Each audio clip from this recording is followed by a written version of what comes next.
Pertama, terkait dengan zakat emas ya. Memang mayoritas para ulama, jumhur ulama mengatakan bahwa emas perhiasan itu tidak ada zakatnya.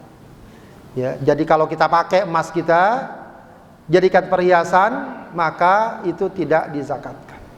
Ya, cuma tentu harus kita pahami, bukan yang bentuknya perhiasan, tapi yang kita pakai. Ya, cuma kadang-kadang bisa jadi ada orang punya cincin, dia simpen aja nggak pernah dia pakai, buat pegangan. Itu bisa jadi bukan perhiasan. Bisa nggak? Paham nggak, Bu? Dia punya gelang cincin, ya, mungkin warisan atau apa, dia simpen saja, ya, buat pegang. Itu namanya bukan perhiasan, itu namanya investasi. Yang perhiasan yang kita apa? Yang kita pakai. Meskipun para ulama mengatakan ya yang wajar juga. Kalau kita pakai bererot dari sini sampai sana, itu bisa kena zakatnya. Yang wajar, yang biasa umumnya dipakai, ya cincin mungkin, ya gelang, ya. Tapi kalau semua 5 jarinya cincin gini, ya, itu bisa kelebihan, itu bisa kena zakat kalau kayak gitu, ya bisa kena zakat.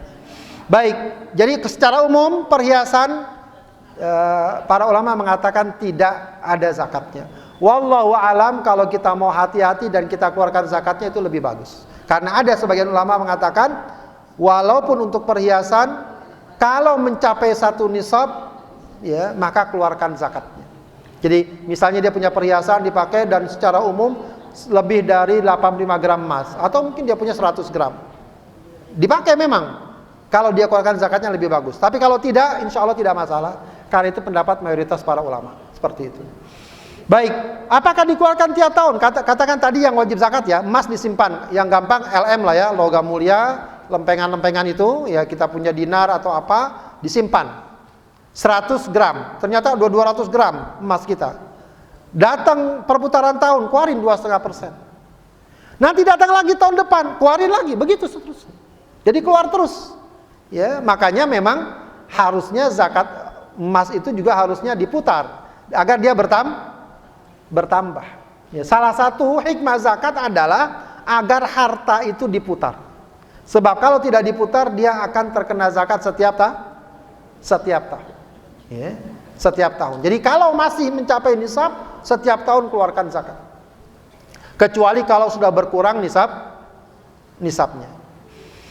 Baik, kemudian terkait dengan tadi passive income dan lain sebagainya, apakah ada zakatnya? Ya itu memang jadi bahan perdebatan ya, zakat profesi. Wallahu alam lebih hati-hati dikeluarkan zakatnya. Setiap kita dapatkan, meskipun ini memang tidak terkait dengan masa haul, lebih hati-hati setiap kita dapatkan, maka kita keluarkan zakatnya 2,5%.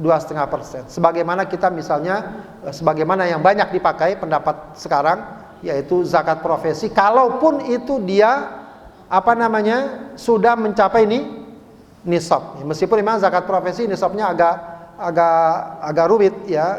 Ada yang mengatakan nilai 85 gram emas, katakanlah 80 juta dibagi 12 bulan, 12. Kalau dibagi itu, mencapai itu gaji seorang atau pendapat seorang, dan sudah dikeluarkan untuk kebutuhan dasar, maka dia terkena kewajiban zakat profesi. Begitu ya, terkena kewajiban zakat profesi. Katakanlah sekitar 7 atau 6 juta. Ya, itu minimal. Ya, misalnya gajinya 20 juta, dipotong-potong-potong, kalau diperkirakan masih ada 10 juta. 10 juta itu di atas batas nisabnya, maka bisa dikeluarkan 2,5%. Begitu ya. Wallahu a'lam.